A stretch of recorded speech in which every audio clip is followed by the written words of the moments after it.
नमस्कार आपण देखुछन्ती फरके नेचुरल फार्मिंग चैनल मु अजय कुमार साहू आपण माने जानिचन्ती आमे विभिन्न प्रकार चाषबास आपण मानकु देखै थाउ आपण भी बहुत भलो पाइबा दैचन्ती विशेष करी आपण मानकु मु आज कहिबी एवं देखैबी बाइगण चाष तो आपण माने जानिचन्ती बाइगण चाष गोटे भलो चाष मिनिमम वर्षर 12 मास तार गोटे चाहिदा थाए 50 टका 60 टका 80 टका पर्यंत भी बाइगण बिक्री हुए किंतु बाइगण चाष कहले चाषी डरी जाए एइथमै डरे तार विष प्रयोग एवं विभिन्न प्रकार रोग ताको आक्रमण करि थाए जदि आमे बाइगण गछ सर्वप्रथमे लगेला बेले ताको ट्रिटमेंट रे रखू ताले एते रोग ताको आक्रमण करिवनी स्वास्थ्य सबल रहिबो गछ तेणु आपण माने एई जो प्रथमे भाई जने चाष करिसंती जो लगेइसंती बाइगण जतबेले लगौचंती सर्वप्रथमे ता मंदा मूल रे फेराडन टिके टिके दियंतु एवं लगे साला परे जदि पाउचंती पाख मार्केट रे वर्तमान सफिशिएंट मात्रा रे निमोपीडिया मिलुची आपनकर देशी निमोपीडिया जदि पाउचंती ताले मल्टीप्लेक्स कंपनी रे निमोपीडिया भी मिलुची 50 टका 60 टका किलो ताकू टिके टिके टिके टिके प्रत्येक मंदार दियंतु गछटा फिराडन जमिति विषाक्त करके रखे एवं निमोपीडिया भी गछ को पिता करिवो एवं आउ गोटे सबुठारु बड़ कथा हला मूल सिना पिता हे जीवो विष हे जीवो तेणु फंगस रोग आक्रमण करे पत्ररु तेणु आपण मानकु पूर्वरु भी वीडियो रे मु पकेइथिली आपण माने देखिचंती निम तेल प्रयोग करंतु निम तेल प्रयोग कले तार पत्र चारि पत्र गछ सब पिता हे जीवो तेणु निम जदि निम तेल प्रयोग करचंती तार जदि भाग मापरे ठीक न देबे ताले गछ पुड़ी जिबार संभावना रहिछि निम तेलटी होउछि प्रबल गरम तेणु आपण माने जदि 15 लिटर मेसिन रे पानी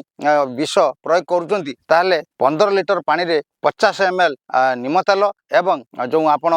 शैम्पू जो पिला माने आपण माने यूज करचंती शैम्पू जो पाउच टंका किया किमा 2 टंकिया गुटिए ता दिहरे काटी पके दियंतु एवं गुटिए अलगा बड़ पात्र रे ताकू भलो भाबरे गुळै दियंतु शैम्पू पकेवार मुख्य उद्देश्य होउची आपण जानिचंती तेल जातिर जिंस पानी ऊपर पडिले ऊपर भासीबो तेणु मिक्स हबो नाही तेणु आपण शैम्पू टे पके की ट्रायल करिवे शैम्पू पके देले तार ऑल टोटल पानी सहित शैम्पू एवं तेल पानी तीनटा मिक्स हे जीवो तेणु सेहीटा को मिनिमम 15 दिन को थरे आपण बाइगण गछरे प्रयोग करंतु बाइगण गछरे प्रयोग कले 15 दिन को थरे आपण बाइगण गछ जते दिन आपण बाडी रे अछि आपण जते दिन पर्यंत बाइगण तुळुचंती किबा रखिचंती जते पर्यंत ताको बाइगण गछ को न उपाडिचंती तेणु भलो भाबरे मन रखंतु